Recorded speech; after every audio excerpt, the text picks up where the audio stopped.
Make Better Documents. Hi, I'm Cassandra Marsh and this is Make Better Documents. In this video series, we will take a look at some documents. We will look at 3 good things about the document and 3 things that could be better. In today's episode, we're going to be looking at a product brochure. Firstly, let's take a look at the entire brochure.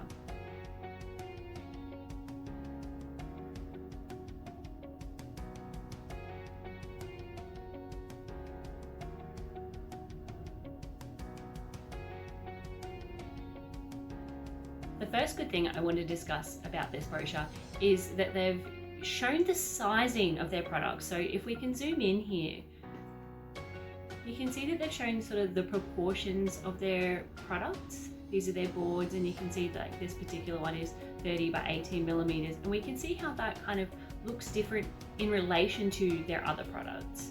So they've got each of their different product types, what their beams and posts look like. You can see that there's like the lines. So you can sort of really understand how each of these products is different in relation to the rest of their product line. This is really important. The second good thing about this document is the way that they've used interactivity. So for example, on this page, they've used a QR code. We know how they work now, and they've just included one. It makes it nice and easy if the brochure was printed. Or if it's on the screen, you can still scan the code from the screen. And then here they've put their URL, their website at the bottom of their page, and it's a clickable link. And likewise on the front cover, this is a clickable link back to their website. The third thing that I want to discuss is the way that they've incorporated quality in their product. They've done a few different things here, so let's take a look. On the front cover, they've added little badges that say it's 25-year limited guarantee and Australian compliant standards.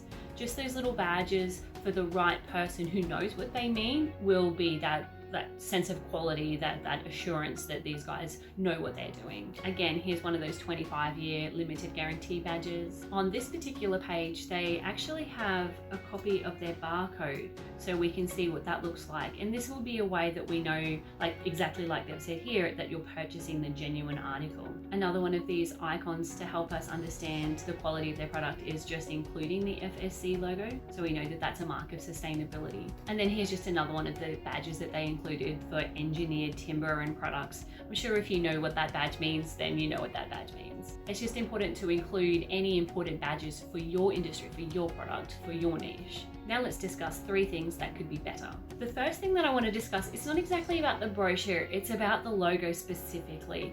So I've noticed that with logos, some people try to be really cute and incorporate little graphics to, add some liveliness or something to their logo, but it becomes problematic when you remove a letter from your word and add in an image, especially if the image is not like exactly looking like a letter. And so this is really problematic for people with dyslexia who, for example, in this logo, for the eye, they're looking for a line with a tittle, the little dot above the eye.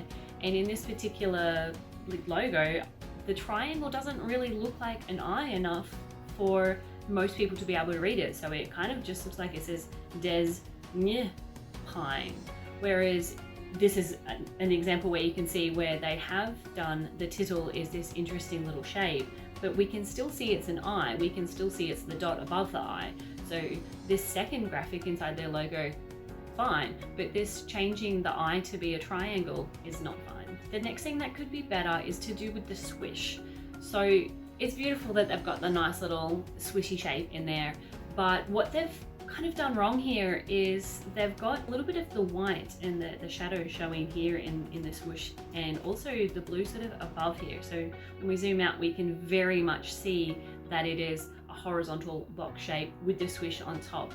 Normally what you would do is make sure that the color only comes up to where the swoosh is. So I have an example where you can see how this should look. So if we compared it to the brochure we're looking at, this maroon shape would have come across the sort of underneath here, revealing that white, and then coming across the top here. Whereas as you can see, the maroon color only comes right up to the yellow, so it's white above the swish and the full color below the swish. And they've actually used this problematic swish throughout the document.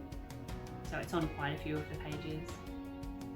including on the front cover. The third thing that I think that could be better is using graphics or little numbers to show actually how simple this product is to use. So on this page, we've got, it says easy installation, and there's step 1, step 2, step 3, step 4. But because it's just so much text on the page, and because the text here is in the left-hand column, step 1, step 2, but then the picture is over here on the right, you kind of have to go like backwards and forwards a little bit, which is confusing, and it is making it not seem like this product is actually very easy to use. A way to make this be better would be to, you've seen the little numbers inside the circle, so like 1 with the circle, 2 with the circle, and then just show the different steps. Have the piece of information underneath it, have the picture with step 2. For this example, the picture of the can with the little 2 to say it's step 2 and the bit of content would have made this be an easier to understand flow. Thanks for watching. Please don't forget to like and subscribe. Make better documents, making the world a more beautiful place, one document at a time.